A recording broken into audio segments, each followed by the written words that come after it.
Hey crypto friends, for those of you who are new to the channel, my name is Garrett and I am a crypto day trader whose overall goal here with my channel is to simply help other traders in the most simplistic ways as possible. So in today's educational video, I'm going to be sharing a super simple trick with one of my favorite indicators that will make your trading so much easier.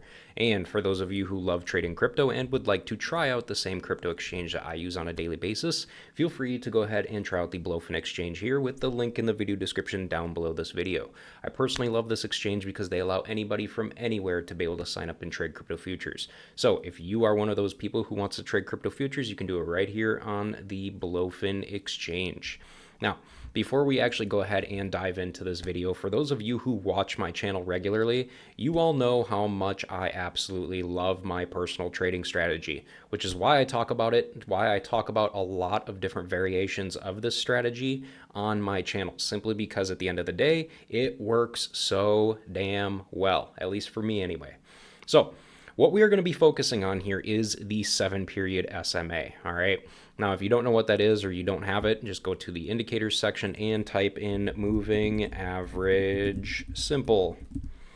It's just a simple moving average, and you'll just click it and it's going to add it to your chart right here. It's going to say SMA. I think the default setting is actually going to be set to 9, so you'll want to click on the gear icon or whatever and go to inputs and change it from like I said, I think it's at 9 when you get it. Change it down to 7. And then you can go ahead and go to your charts, go to whatever coin you want, and follow along here. So the one thing, the trick that I'm going to be talking about here that's going to make your trading so much easier is going to be all about the crosses, all right? Now, here's the thing, all right? You can't just trade just based on the crosses alone, all right? You still got to use price action as well, okay? What I'm talking about here is you still want to mark out your support and resistance levels, and make sure that these levels are being respected by overall price action as well, all right? So hey, go ahead, mark out your support and resistance levels, whatever, all right? But that's not what this video is about. This video is about showing you the overall concept of being able to trade just based off of the moving average itself, okay? So as you guys can clearly see, you can clearly tell that when price is bullish, and I'm going to show you this example on just about every major time frame as well, because this strategy or this specific trick or this trick that I'm going to show you with this moving average, it works on just about any time frame, all right?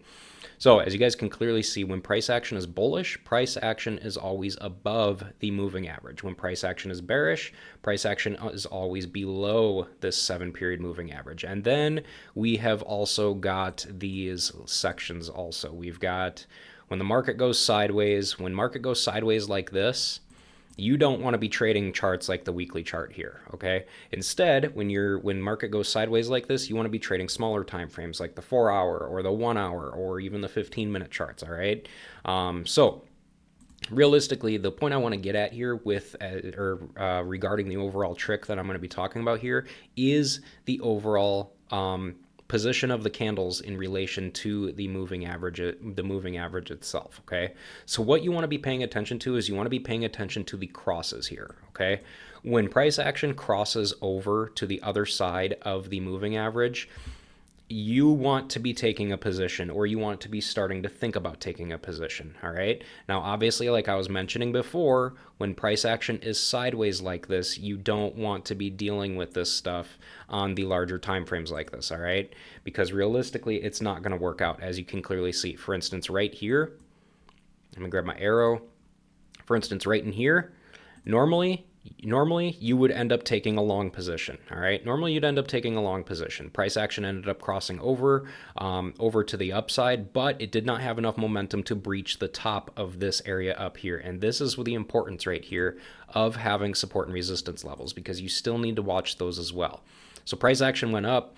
It did not have enough momentum to go even higher and breach this resistance level that we had up here. Therefore, it ended up wanting to come back down. And the next candle that opened, the next candle would have been your confirmation. And that confirmation would have been obviously invalidated because the candle ended up coming down and ended up going up actually, but then it ended up coming down later on in the candle's life, and the next candle ended up opening red and started coming down even further and ended up passing into bearish territory again.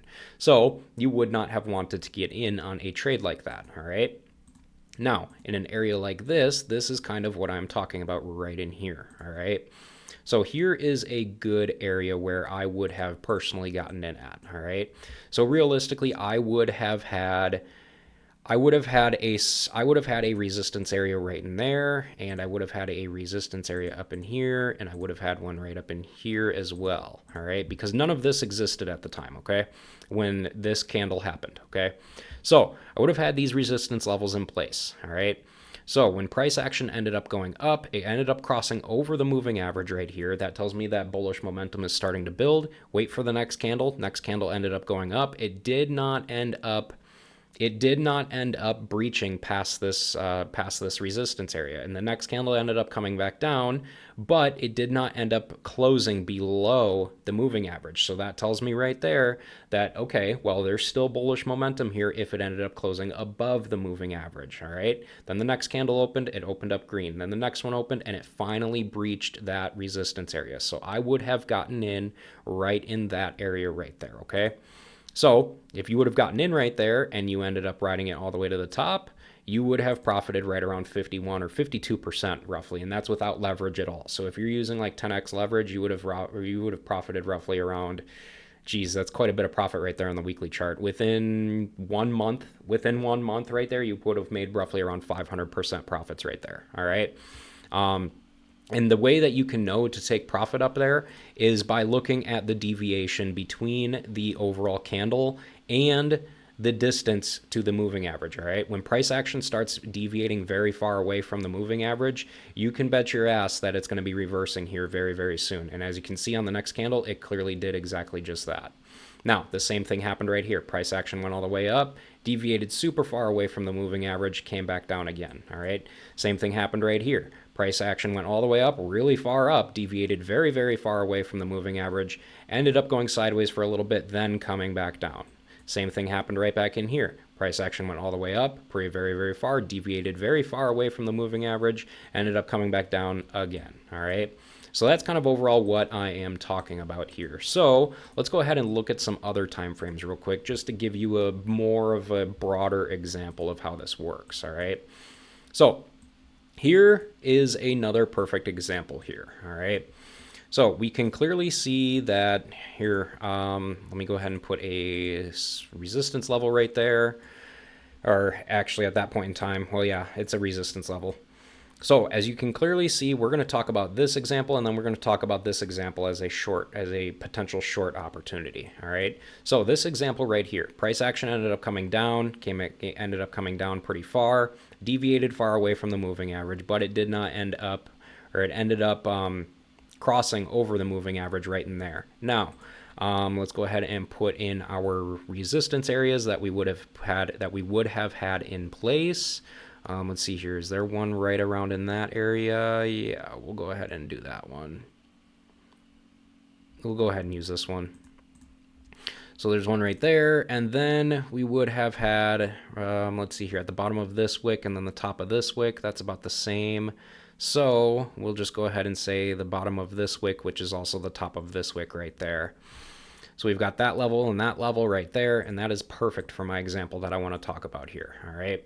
So as you guys can clearly see, if we were trading this right in here, if we were trading this price action right in here, all right? So none of this even existed at the time, okay? None of this existed whatsoever, all right?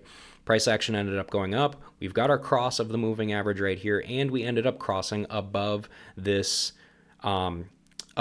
resistance area, and then I would have gotten in right here on this next candle opening green and continuing even higher. Now I would have gotten even more excited, seeing that, you know, we ended up breaking this resistance level as well and continuing even higher. But realistically, I would have ended up taking a spot right around in this area right here. So on the daily chart, if you were to end up trading this and riding all the way to the top, again, once price action ends up deviating far away from the moving average, it's time to get the hell out, all right?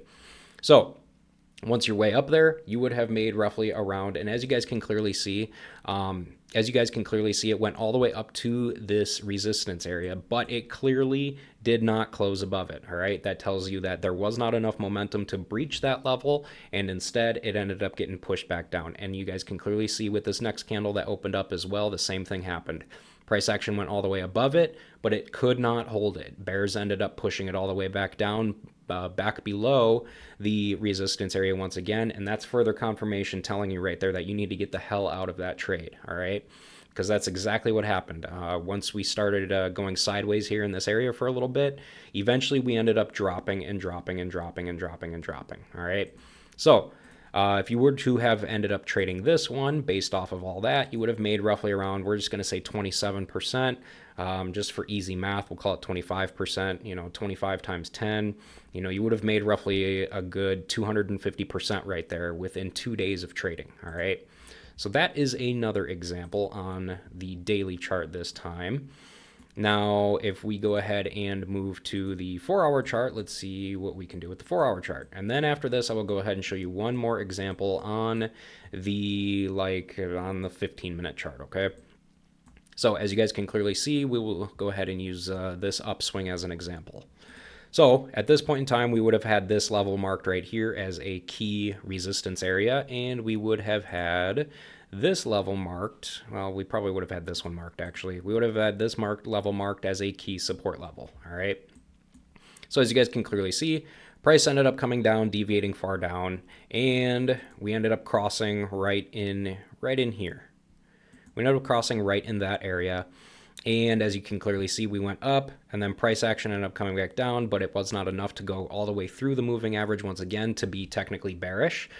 So we're still bullish here, and then the next candle ended up opening green, going higher and higher and higher, all right? So I would have realistically ended up getting in here. Let's see here. After it ended up crossing here, I would have probably gotten in on the next candle that ended up opening green. I probably realistically would have gotten in somewhere around right in here. And then you simply do the same process all over again. You ride it all the way up to the top until price action deviates far away from the moving average, and you end up taking your profit and getting the hell out. So again, right there within 5 bars, within a 20-hour period, you would have made roughly around 7%, 7% profit. With 10x leverage, that's about 70% profit within just 1 day of trading right there, all right? And the other way you can tell that it was about to start going down is because, once again, price action did not go higher than this resistance area right here. We actually didn't even have enough momentum to reach the resistance area. So that tells us that, okay, well, we're probably going to end up start going down here very, very soon, which that's exactly what ended up happening. All right, we'll do one more quick example. All right, we'll go on the 15-minute chart, and we will look at the 15-minute chart. Let's go ahead and make this a little bit bigger. All right, so these aren't good examples. This is a good example for a short. A couple good examples for shorts. All right, so pretend that none of, let me go ahead and circle it. Pretend that none of this shit exists, okay? None of this stuff exists. We're just looking at this stuff right in here, all right? So as you guys can clearly tell, all right, price action ended up going up. It ended up crossing above the moving average, ended up going higher, but it did not end up going high enough to breach. Let's see here. Our resistance level would have been right there because that's the bottom of that trend right there. It did not have enough to go all the way up to the resistance area. So once again, that tells us that, okay, we are probably going to continue going down even further, considering that there's not enough momentum here that you can visually see in the candlesticks themselves, all right? So that tells us right there that, obviously there's just not enough bullish momentum here to continue moving further upward. So it's probably going to end up going down at some point in time here very soon. So you would have waited until we get that move all the way to the downside. And clearly, as you can see, 3 candles later, it ended up going down to the downside pretty damn far. Now, I would have waited for the next candle to open to see if it opens up red or not, and it clearly did. So I would have gotten in roughly right around in here, and you would have rode it all the way down to an area where price action ends up deviating far away from the moving average once again, all right? So roughly around right in there somewhere. You would have averaged right there with that trade alone within 1 hour and 30 minutes of trading, which is very, very solid. 2.6%. Multiply that by 10x leverage, that's about 26%. Multiply that by 10x leverage, that'd be about 26%. 20x leverage, that would have been roughly around 52% or so. So you could have made roughly between 25 to 50% or so within just an hour and 30 minutes of trading right there. All right. So overall here, you guys, as you guys can clearly see, there are many, many different ways that you can easily make money trading the crypto market just based off of this one simple indicator alone. And I'm sure you guys can start to see the overall reason why I love trading with this indicator. This is the one indicator, one and only indicator that I use on all of my charts. All right. I typically trade with just this one indicator coupled with price action, and that's realistically it. That's all I need. All right.